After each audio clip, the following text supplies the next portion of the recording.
In this video, I want to take you through some things you can do as a first-time user to get the most out of your Betaminic subscription. Betaminic is a backtesting database which has football statistics and historical odds, and we can use that to backtest different football ideas and discover what betting strategies have worked in the past historically, and I think that's a good starting point to plan a betting system on. So you've just signed up for Betaminic and you're wondering, what can you do? Well, I would recommend when you first get started to first take a look at the publicly shared strategies to see what kind of things other people have created. So when you first log into your Betamin Builder account, you'll probably end up on the My Strategies page and you'll have nothing here because you've not made any strategies yet. But there are in fact lots of public strategies that have been shared by other people. So if you click on the public strategies page, you can take a look at what public strategies are available at the moment. The default setting is to show 15 strategies per page. So you can see there are lots of pages here. But if you wanted to see more on one page, you can use this drop-down menu here to change to 200 strategies per page if you want. And you should get used to ranking strategies by different factors, such as we can sort them by their rating, followers, total bets, average picks per month, their average odds, their maximum drawdown, their profit and loss, and their yield. The default ranking is this rating. And this rating here is a Betaminic generated rating. And basically this rating takes a number of factors such as the profitability and how its results have been since the strategy has been created to try and give a rating of how likely it is that this strategy is based on a real trend and it's not just the random luck of data mining. So the strategies with high ratings are a good place to start.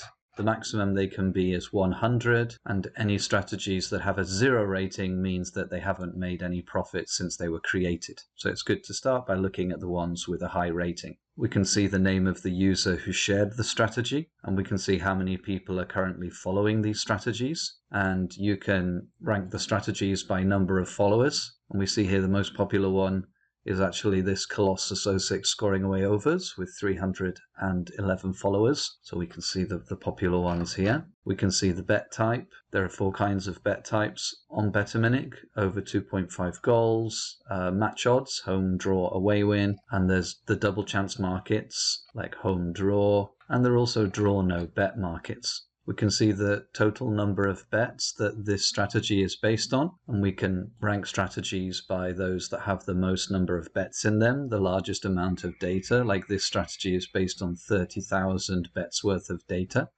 This is a lay strategy, so it's looking for negative results. Losses mean profit for lay strategies. We can also see the average picks per month, and we can rank strategies by the average picks it generates per month. That's the average number of bets it will produce. And we can rank it by average odds. And here it's ranking them by high odds. And if you wanted to switch that and rank it from low odds, then you can change to descending.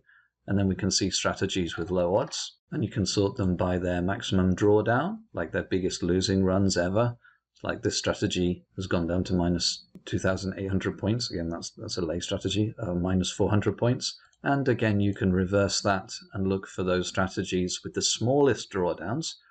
Like this strategy in its 12 years of data has only had a drawdown of minus 5 points. That's a very, very small drawdown. So if you were looking for strategies with low volatility, then ranking by maximum drawdown is a good way to start.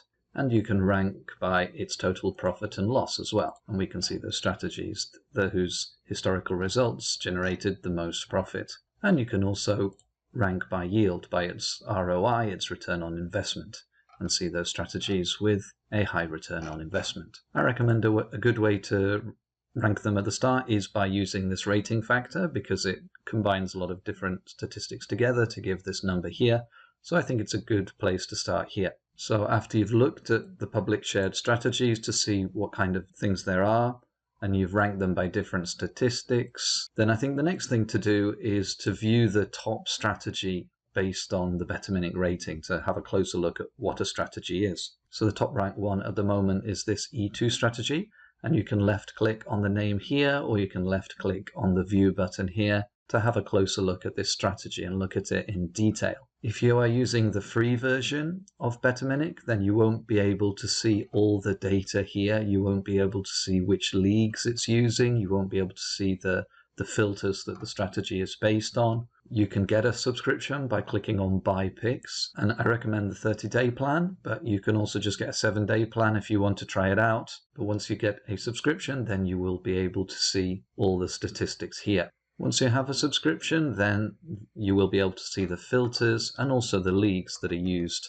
with this strategy. So with this E2 strategy, let's take a closer look and let's try to understand the statistics, charts and tables for a strategy page. Because what we're doing now is we're trying to understand what we're looking at and help us make the decision of whether we want to follow this strategy or not. So looking at this strategy, it's based on 969 bets. So since since August 2012 to April 2025, it has made 969 bets, and all of this data is based on those 969 bets. And that comes out to an average of about 6 picks per month, about 6 betting selections per month. So that's not many. So we would want to have this as part of a set of strategies so that we have enough selections during a month to have a functioning betting system. And this strategy alone, with those 6 bets per month, has made an average of 1.31 points per month profit. So if you were betting £10, it would have made £13. If you were betting £100, it would have made £130.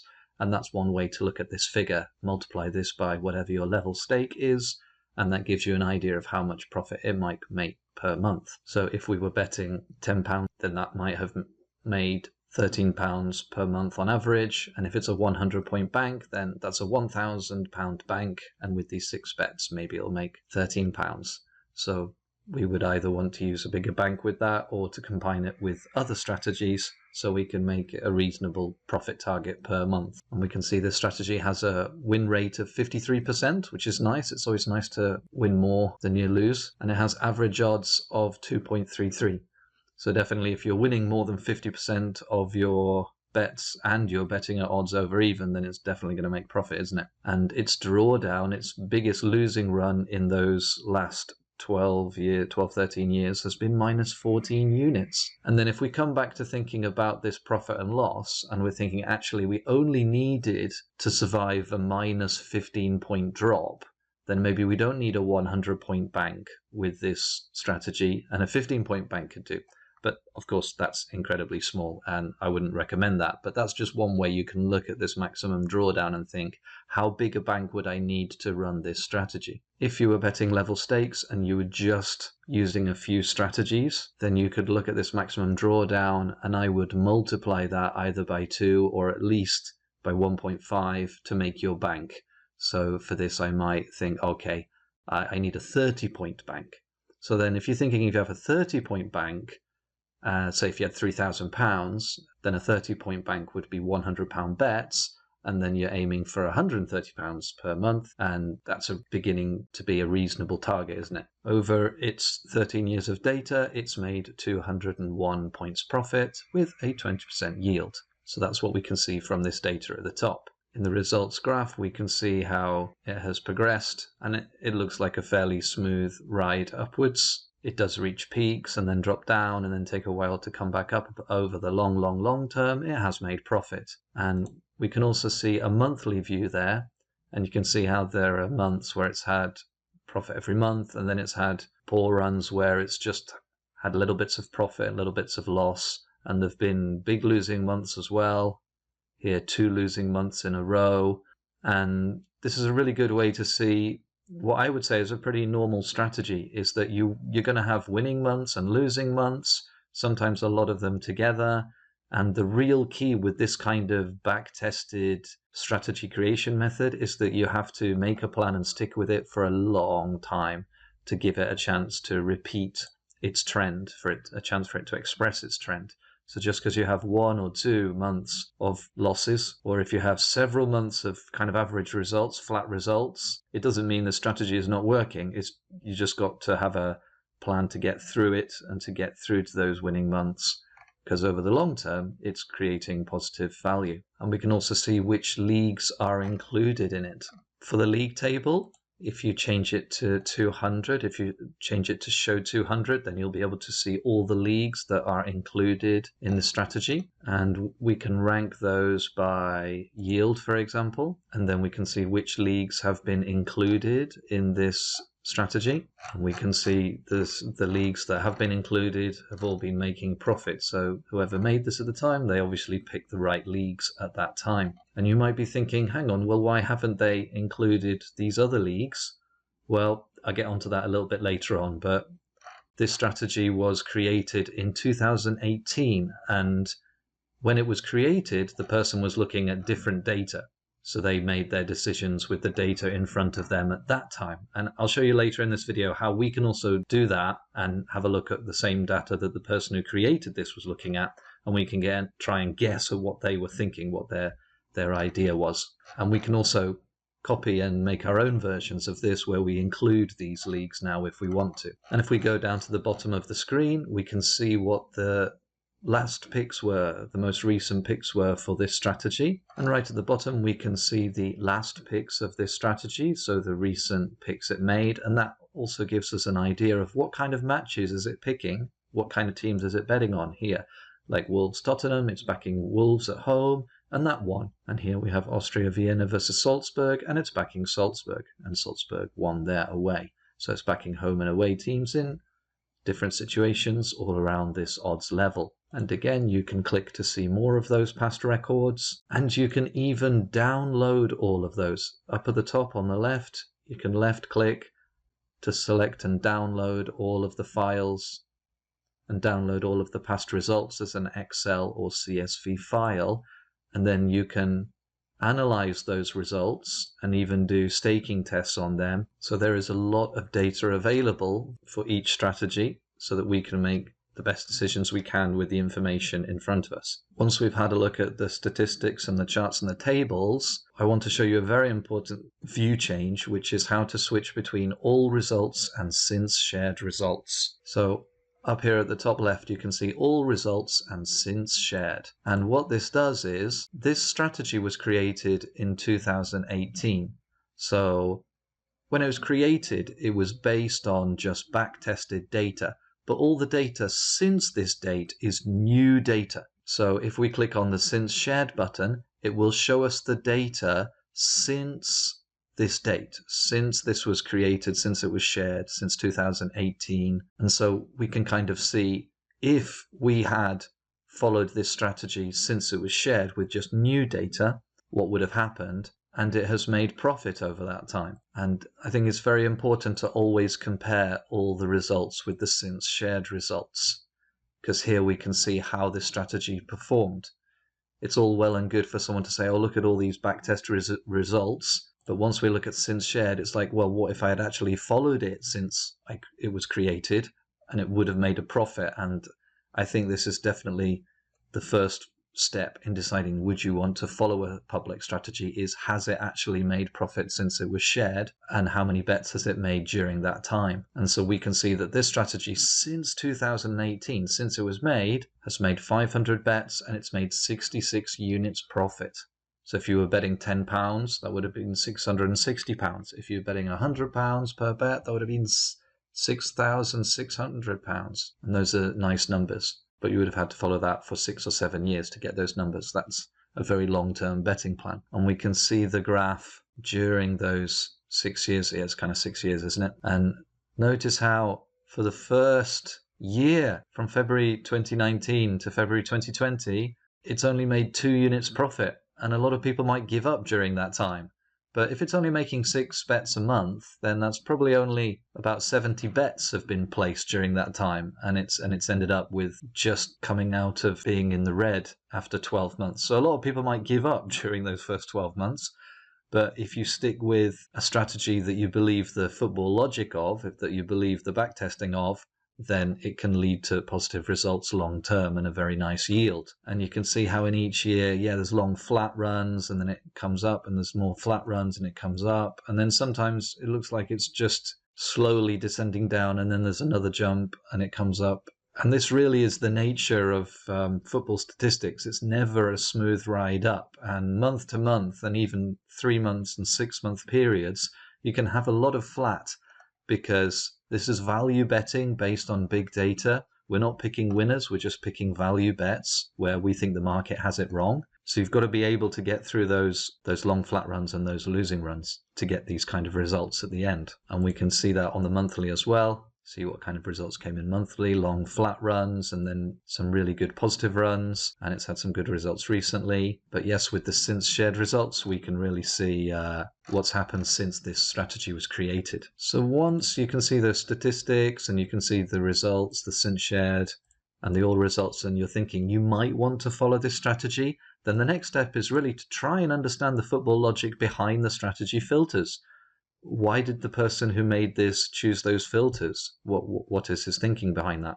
Because if you're going to follow this strategy for the next 12 months, going through flat periods and losing periods, you've got to really believe the football logic behind it. So let's have a look here. Well, we'll look at the leagues after this, but basically this is betting on the favourite.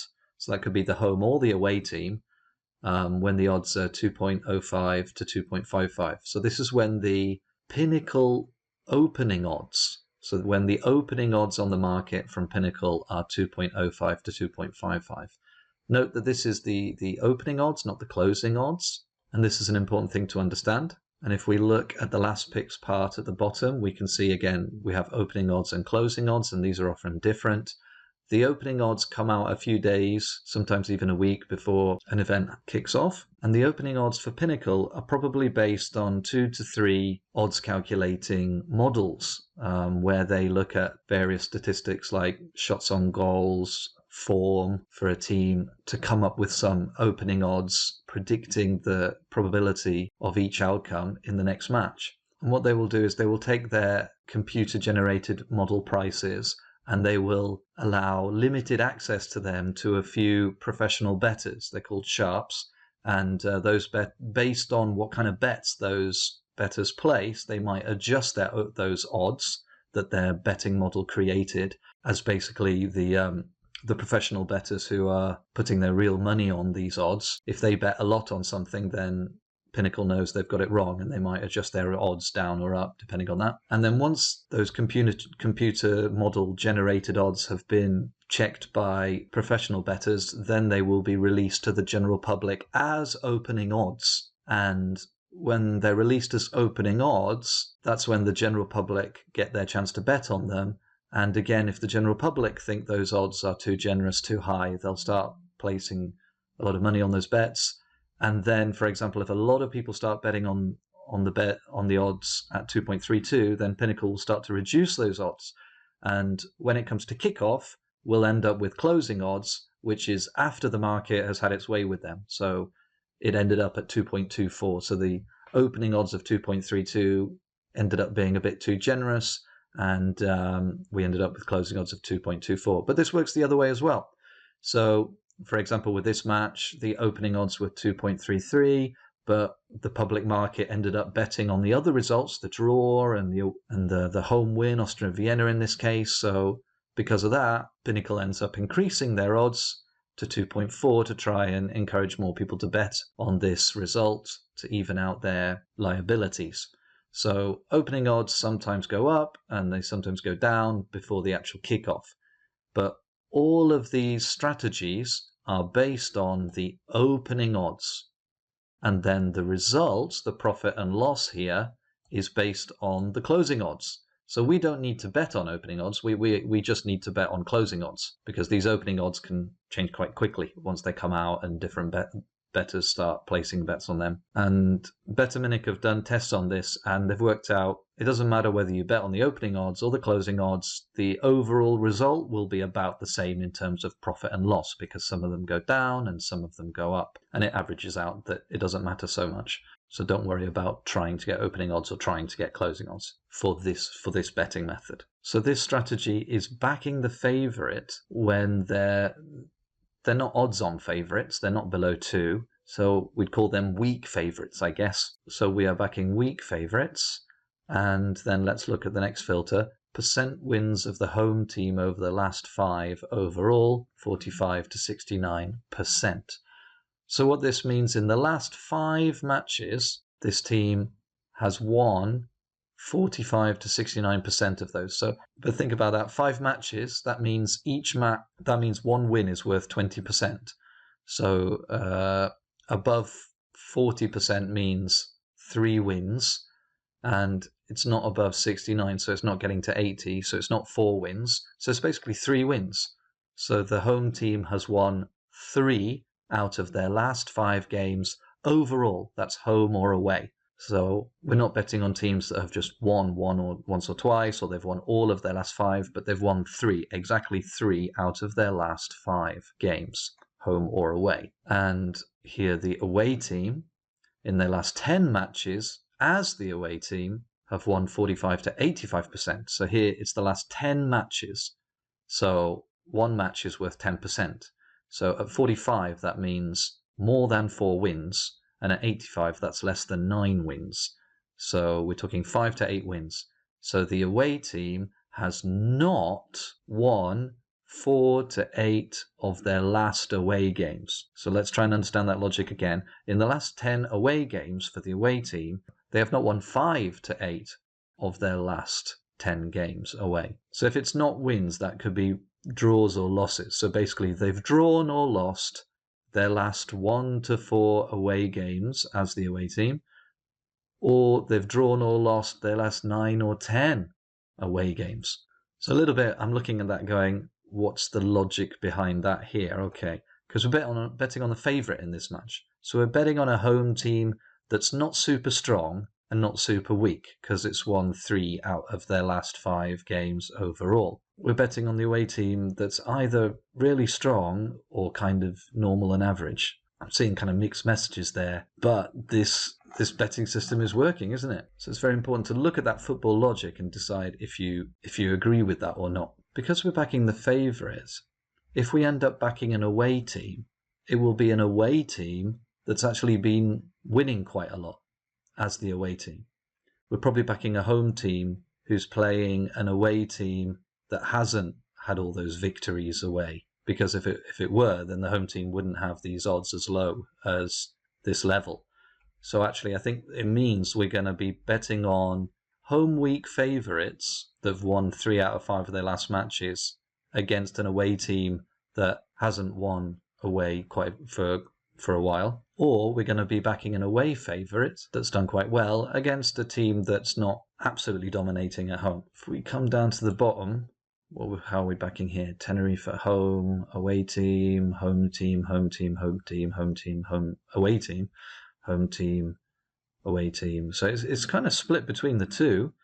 So in general, yeah, it's a split between home and away teams. So here we're trying to understand the football logic behind it, and if we want to follow that strategy based on that football logic. And then if you're still interested in possibly following that strategy or even editing it and making your own version of it, then the next step is to analyze that strategy deeper and try to understand why those leagues were chosen. So when you look down at the league list, we're wondering, well, what data were they looking at when they chose these leagues? So to analyze a strategy even deeper, we should try to reverse engineer it based on that since created date. So we're going to note here, this was made on 13th of December 2018. What we can do, if you have a paid subscription, then you can use this duplicate button here. And if we left click here, then we get the opportunity to clone this strategy. We can give it a new name like E2 version 2. So the name of the strategy is E2 and I call it version 2.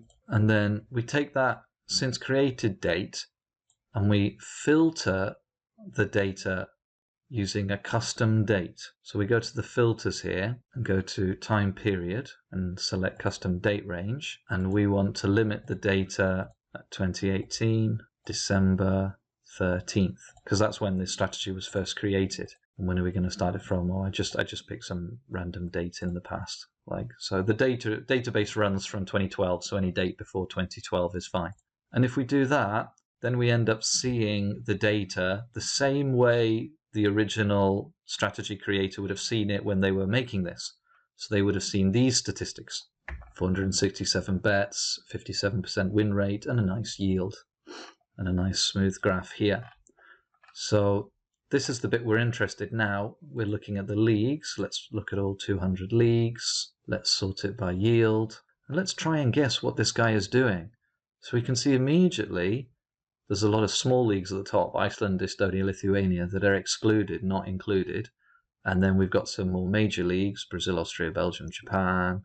And first thing we're wondering is, well, why have they chosen these leagues? Here I just want to say a very important note is that there are 111 leagues available now in the Betaminic database, but before September 2021, there were only 54 leagues. So more leagues were added in 2021, at the end of 2021. So some of the older strategies made before 2021 will not include some leagues because they weren't available at that time. Okay, so it might be that these leagues were not available. Generally, the smaller minor leagues were not available before 2021 on this database. So if I look here, or we've got lots of high yield ones, let's go down, and no leagues included from down here. Seems to be from about the 10% level, leagues have been included. So one initial guess I might make is that this person has just picked leagues that have a yield of 10% or higher, or maybe they even picked leagues with 20% yields and higher, and then picked a couple of other leagues that they like below that. But generally, they've just picked out some leagues with high yields. I think that's how they've picked their leagues. Just because I was using Betaminic in 2017, I know that the MLS was available at that time. And for some reason, they've not included the USA League in there. Maybe they don't trust it, or maybe they don't want to do summer leagues or something. Are there any other summer leagues? Japan's a summer league. Brazil's a summer league. I'm not sure why they haven't included like France League One, and they haven't included the USA. And those were available at that time. So maybe they're including these leagues based on some other factor. But in general, it looks like they've chosen the leagues with high yields. And once we understand that and think, oh, they chose the leagues with high yields, then do we want to follow this strategy as it is? Or do we want to update it with the latest data? Just coming back to trying to guess how people filtered their leagues. There are 4 common ways that people filter their leagues. One way is just to include all leagues. Another way is to include by yield, as we saw there, like just including leagues with over 1% yield, or over 5%, or over 10% yield. I think this person has done it with plus 10% yield. 2 other methods are positive and negative inclusion. Positive inclusion is where you start with no leagues selected, and then you just look for leagues that have a lot of data in them. So you might think, oh, I'm only going to include leagues with more than 50 bets worth of data in them. In this way, you're only selecting leagues that have enough data behind them to support this trend and suggest it's real. That's what positive inclusion is.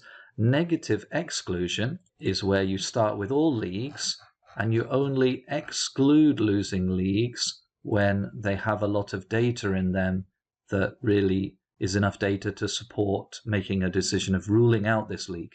So like if there's only 2 or 3 bets, is that enough data to say that these leagues don't work for this system? I don't know. So negative exclusion is when you only exclude leagues that have enough data in them to justify excluding those leagues. So those are some common ways to filter leagues, and I think this strategy we were looking at just now was based on just including leagues with high yields. So once we've understood a strategy, what its football logic was based on its filters, and how they chose which leagues to include in that, then we need to choose, are we going to follow this, edit it, or discard it? So we could just follow the original strategy as it is, trusting that they chose those leagues for the right reasons, they chose those filters for the right reasons, or we could update the strategy with the latest data and leagues. For example, if we're thinking that this guy chose these leagues because they had high yield, we could get rid of our date range. And if we just go in here and we just let's include all leagues with yields of 10% or more, which is what we think they did last time. So now I'm including all the data up to today, so it's the freshest data, and I'm rebuilding his strategy, updating it in exactly the same way he made it, which was just to choose high-yielding leagues. And there we see the new results. It's still got a reasonably low maximum drawdown. We've got 8 picks per month, still 53% win rate, and very good results recently. So I would be tempted to follow this updated version of the strategy. So I've understood the football logic in the filters. I've understood how they originally selected their leagues, and I've updated it in the same way. And then I would follow it in this pattern. So I would save that strategy, and then it will give me the option, do I want to follow it? And it tells me this strategy has an overlap with other strategies I have. And since I'm already following the original E2, that's why I'm getting this message that, of course, it's going to have an overlap with its original strategy, but that's okay. I'm going to unfollow the original strategy a little bit later on. But in this way, you can start to make your own portfolio to build up a set of strategies that you want to follow, that you understand the football logic of, and you understand why the leagues were chosen, and you've even updated it, and those are the strategies you follow. You can even go one step further, and you can make your own edits to the actual filters and follow your own customized version. So if you just come back to this, and if I make another duplicate, I'm going to call this version 4 because I've got quite a few versions. So another option is to make your own edits and follow your own highly customized version. So after we've duplicated a strategy, for example, we could take a look again at these filters. So the away filter bit confused me a little bit, like why is it left out this bit at the top? So I might then think, well, what happens if we focus and just make it, okay, let's filter teams of just one type, not two types. So let's have teams that have not won away more than 4 times in their last 10 games. So I'm going to increase this filter to 100%. Will this improve or make the system worse? So we've got a few more picks there.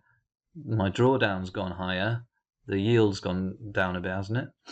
So maybe it's made the system a bit worse there, but I understand the logic of it a bit better there. So we're betting on matches where the away team has not won more than 4 out of their last 10 away games. I understand that logic. And we've got a home team with a percentage win of between 45 and 69, which is basically 60%, you know, three of their last 5. What happens if I increase that? Okay, well, why am I ruling out stronger teams? So what happens if I include stronger home teams, home and away? What's going to happen to my yield? What's going to happen to the average profit per month? And the yield's gone down, and the profit per month has gone down. So whoever made this strategy, yeah, they knew something I didn't. So that's an example of how my edit is not helping things.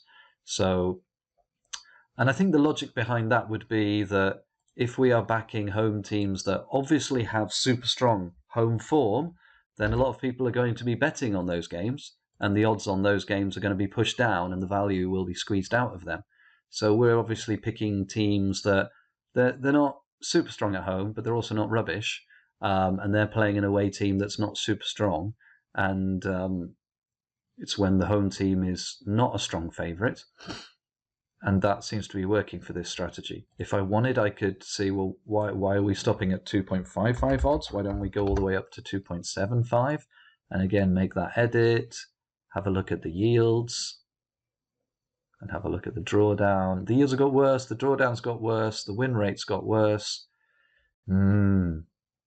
Yeah, the profit per month's got worse, so no, that's a bad edit. So I can see that maybe that's why this person chose that level. And in this way, you can take an existing public strategy and you can edit the filters, you can edit the leagues, and see if you can come up with a version that you believe in more.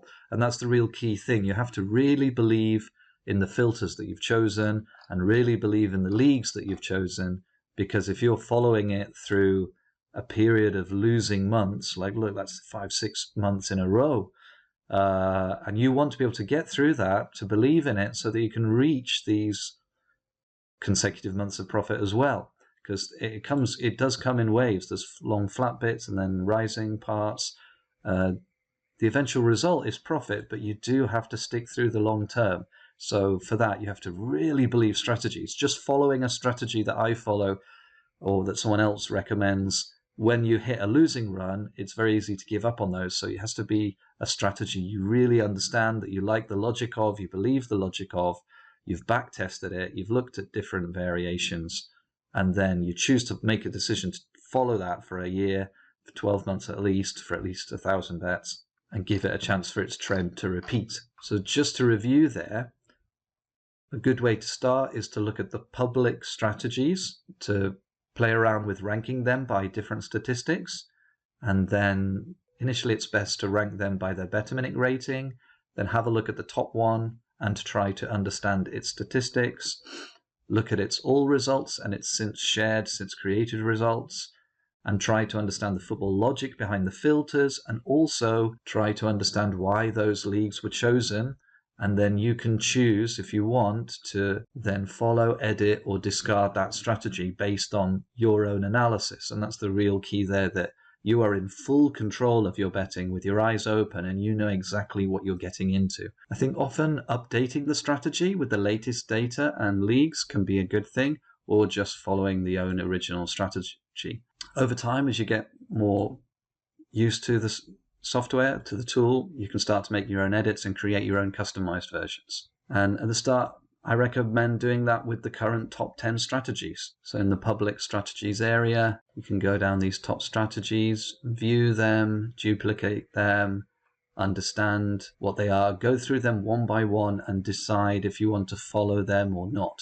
And you can follow them by clicking on the green tick and then bet on those. And another reason why it's important to understand the football logic behind these is because some strategies, like this very poor home strategy and this contend UD, have quite similar ideas and settings behind them. Like this contend UD is backing teams that haven't won in the last 8 matches, and this very poor home one has the exact same filter. It's basically the same thing, except with slightly different odds filters and with different league selections. And this one ends up with only 6 picks per month, but this one has 27, and this is the one I follow. That's why you can see I'm following this one, but I'm not following this one.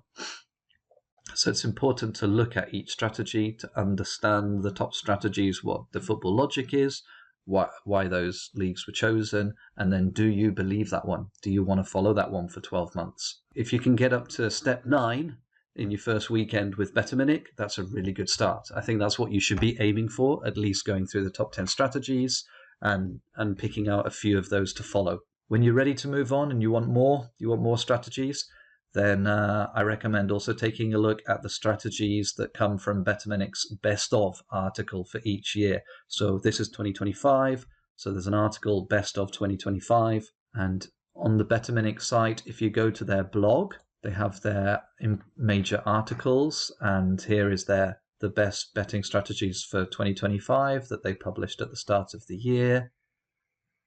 And here they highlight a lot of different strategies based on profit, yield, drawdown, Betaminic rating, and by data. And that gives you more strategies to consider. And at the end of this article, they also have what they call the top 18 strategies for 2025. And they summarize some of the key statistics for them. So these strategies, these 18 strategies, are also worth looking at. So taking a look at those, trying to understand the football logic, trying to understand why the leagues were chosen for each of these, and then maybe duplicating and making your own updated versions of those.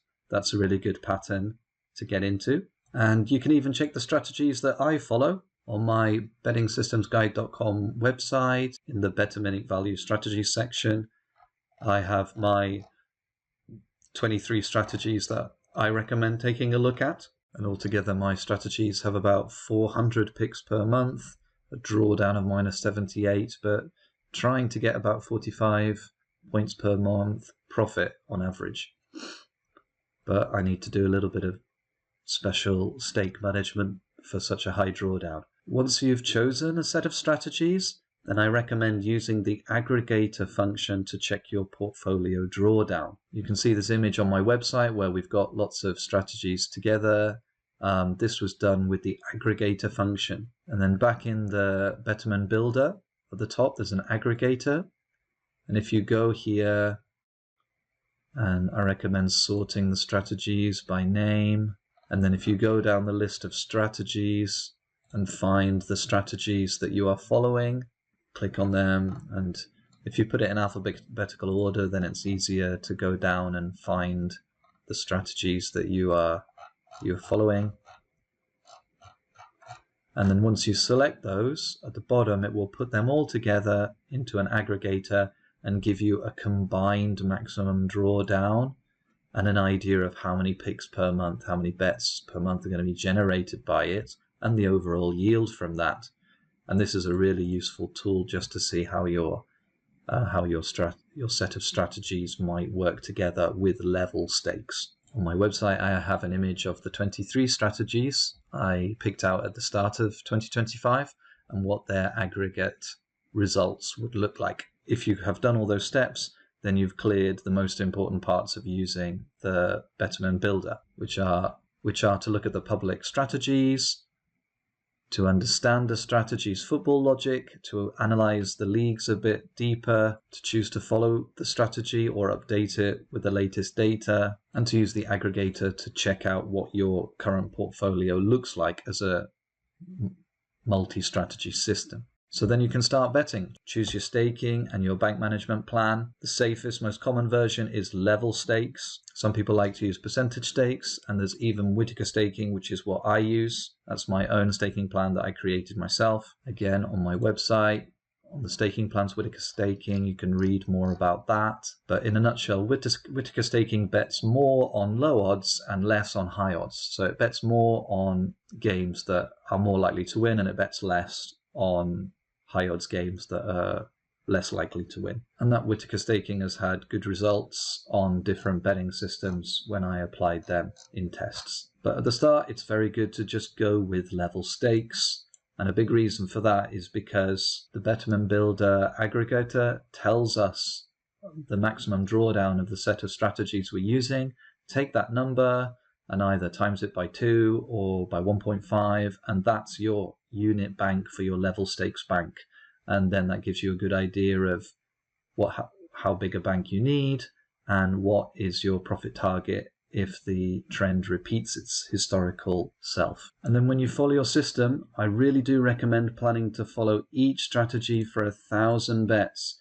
This sounds like a lot at the start, especially when some strategies just have 6 picks per month. But a lot of good strategies, they have like 27 picks per month, 11 picks per month, 19 picks per month. But you really need to follow them long term to give them a chance to repeat their historical trends.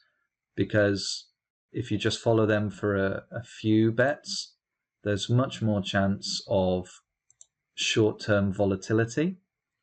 And you'll see losing runs, long periods of flatness, and it seems like the strategy is doing nothing. But if you can stick with it for the long term, like once you hit larger amounts like 300, 400 bets, then you'll start to see the long-term trends expressing themselves. So plan to follow each strategy for 1,000 bets and plan for the long term. And really there you're kind of done. That's how the Betaminic database can be used for back testing, to look at what strategies have worked and to create your own betting portfolio. If you're ready for the next step, then you can consider automation, because if you're following many strategies, placing bets each day, and some of those strategies have losing 2 or 3 months, it can be quite downheartening to keep having to do that each day. But if you can automate that process so that it just goes on automatically, because you've decided your plan and you want to run it for a year without touching it. Then if you automate it, it takes the emotion out of it and the frustration from losing bets, but also the excitement that you get from winning bets, where you might increase your stakes thinking you found a special system, but really you need to make a plan for 1 year and not change it. So whatever level stakes you choose for 1 year, I recommend sticking with it. And the best way to stick to a plan is through automation, because it takes all of the emotion out of it and you get your free time back. And if you can get away from live betting screens, you can avoid making emotional bets as well. There are 2 ways you can automate betting on the Betaminic picks. One way is with a Betfair exchange account using the BF Bot Manager software. And another way is using a Pinnacle PS3838 sportsbook account using the smartbet.io website. I and also the Betaminic website explain these tools better. I've been using BF Bot Manager for over 4 years, and I rewrote the manual on it, so I know BF Bot Manager in and out. And if you're wanting to use BF Bot Manager, then definitely get in touch with me and use my bots. I can help you out getting set up with BF Bot Manager. SmartBet is a bit new for me, but I have used it in the past and I use it now. It doesn't have as many features as BF Bot Manager, but its big advantage is that it's not Betfair. You can run it through a variety of different betting agents to get a PS3838 account, and then you can bet and deposit much larger amounts without all the restrictions that Betfair puts on people. And I think pretty much anybody except US citizens can get a PS3838 account, which makes them a very good option. If you do want to use either of these, then please take a look at my website, because I can get you a 5% discount on a 12-month BF Bot Manager license, or I can get you a 50% deposit bonus on your first deposit for smartbet.io when you use their automation service. But this is a more complex next step. You don't need to do this to use Betaminic. You can do it all with manual bets on any sportsbook, bookmaker, or betting exchange. You don't have to automate it, but it's a way to get your time back and to just become a manager of betting systems instead of just manually placing bets each day. And then once you've got used to those first steps and maybe even set up your automated betting, then the next step is to start to create your own strategies. After you've looked through 10, 20 public strategies, you'll be coming up with ideas yourself. And really, it's a good idea not just to rely on the variations of the same public strategies that everyone else is following. Try and develop your own private strategies. And you can do that from your own football ideas, or when you're looking on the internet and you see other people's ideas, and you can take their ideas and backtest them in the Betterman Builder. If you go into your My Strategies area, you can add strategies for different market types, and then you can start to add different filters and come up with your own strategies. Save them here in your private strategies area, and then you can track your own versions of things here. And maybe you'll even get to the point where you'll start to share your strategies.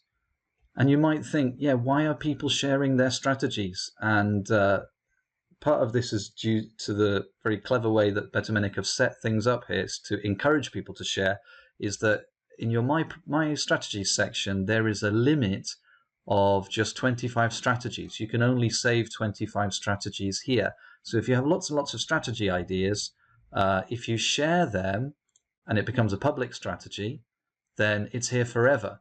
And then you can delete your version in your My Strategies area, and it will remain in the public strategies area forever. And you can see a guy who does this. There's a guy called Tipstar, and Tipstar has so many different strategies he's put out here, which is really wonderful. So obviously every time he gets an idea, he goes into his private My Strategies, he makes a strategy and then he shares it, and then we'll get the benefit of that in the public strategies area. And one more reason where it's good to share is that in private strategies, you can only see the last 150 bets, and you cannot download the past data from here. You can only download the past 150 bets. But if you share the strategy and it becomes a public strategy, you can download all the data and you can see all the past bets. And so that's another reason. There's two big reasons why people share their strategies, is so that they have more capacity for making new strategies and tracking strategies, and also so that they can download all of the data, the past data of their strategies. So there's a very good reason why people are sharing all their strategies, is because they have so many ideas.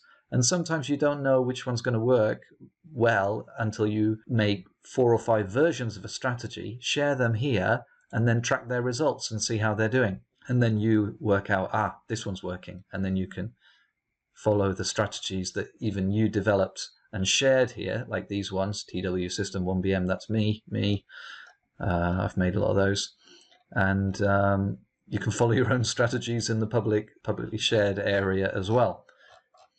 And my strategies are also, I've taken other people's strategies, I've copied them, I've edited them, made my own version, and I've reshared them, and then I'm keeping track of them on the public strategies page. So in the long term, you're looking at creating your own strategies, and then maybe you will be sharing your strategies so that you can get all your past data and have a lot of different strategies that you're monitoring and seeing which one's going to win, which one's going to work. And once you get to that stage where you're wanting to play with all the filters and create your own strategies, then I do have a free 53-page user guide on my website. Again, that's on the Betaminic system. That's on the Betting Systems Betaminic Value Strategies page. Here there's a free guide to using the tool. In this guide, it shows how to use the different filters, what kind of things you can do, different suggestions of how to analyze things. So that's a useful guide you can use as well. So thank you for watching the video, and I hope this is a useful first-time user guide for you. And at the first stage, just go and look at those public strategies, try and understand what the football logic is behind them and why they chose those leagues. Maybe even update those strategies, and in that way you can build your own portfolio of either original strategies or ones that you've updated yourself. And good luck with using Betaminic and backtesting strategies. I really do think basing your betting systems on backtested data to see what has worked historically, I think that's a much better way of betting rather than just having an idea and testing it live with real money. It's much better to backtest things, see did it work. And in this day and age with so much data available, it seems like the sensible choice. And it does work for me, it has worked for me. But the real key is in you understanding what strategies you're following, what is the logic behind them, do you agree with that logic? And do you agree with the leagues they chose? And only when you really believe the strategies you're following will you be able to stick with it long term in the belief that after 12 months it's going to come out positive. Thank you for watching. Interested in big data betting? Don't forget to like and subscribe for more videos like this. And check out Betaminic's big data betting research database that has historical odds and football statistics. If you're looking for betting system recommendations, then come to my website bettingsystemsguide.com, where you can get both manual and automated betting bot systems. You can read more about betting systems in my books, find verified winning tipsters at tippingsports.com, and automate your betting with the BF Bot Manager software. Visit my website for more information. Thanks for watching.